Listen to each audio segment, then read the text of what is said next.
Hello, everybody. This is Brian Johnson with Sterling Dental Arts. The reason for my video today is that I wanted to show everybody how I go about repairs and in a little bit more in detail. I know I've posted a few things on Facebook before about repairing these, and I wanted to get a little bit more into depth with maybe some options that everybody would like to explore with me here.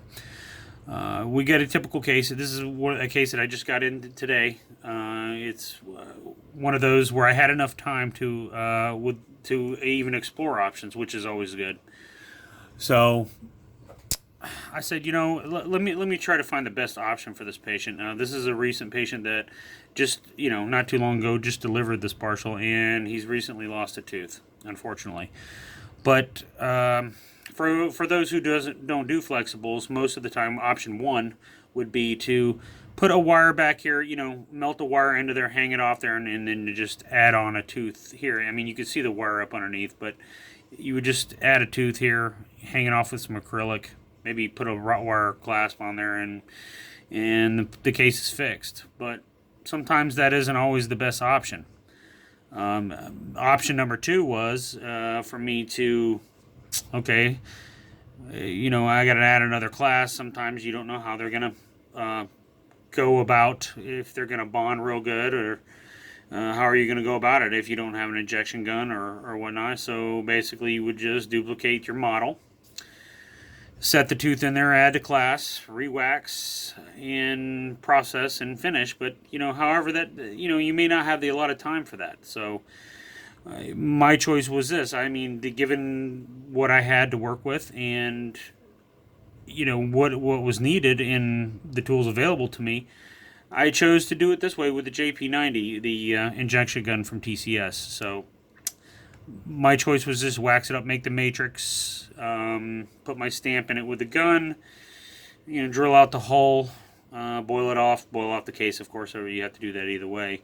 And I decided to put a wire in there just to give it a little bit more strength. That way we're not dealing with any future issues or debonding or anything like it. Just give it a little bit more stability.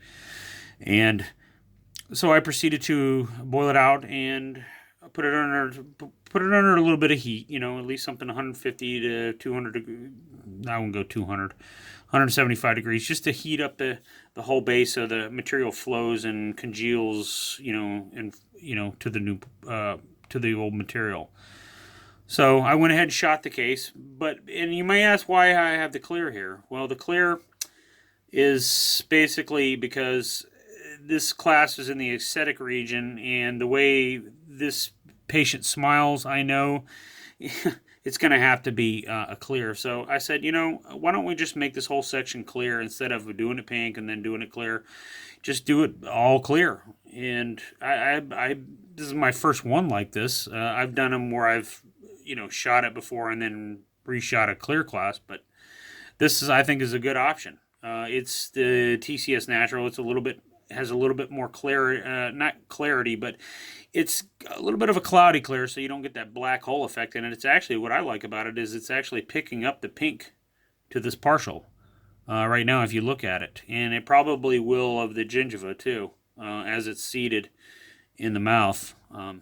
So I think that was a good option for this repair, and I think it turned out well. The case really seats well in the mouth. I don't have it real here; it's all packed up and ready to go, but it seats well.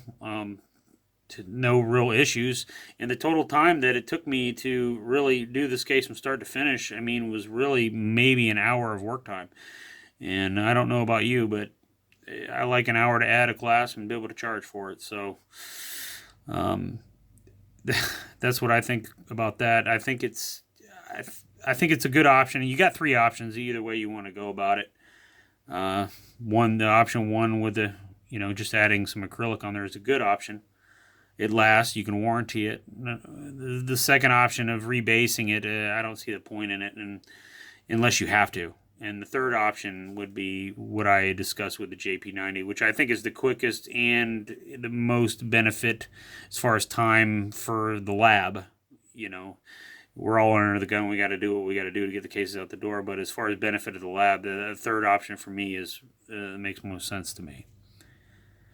But I just wanted to share this with everybody about the repair option for this partial. So I think this is a pretty good result. The end up result, I think the patient is going to be the winner in this case. So, and be like it never happened. So till next time, everybody out there in the flexible world or the acrylic world, saying hello to everybody, and hope this helps some people, with some options of where you can go with repairs. If you have any questions, get back at me. But if not, I'll see you next time. Take care.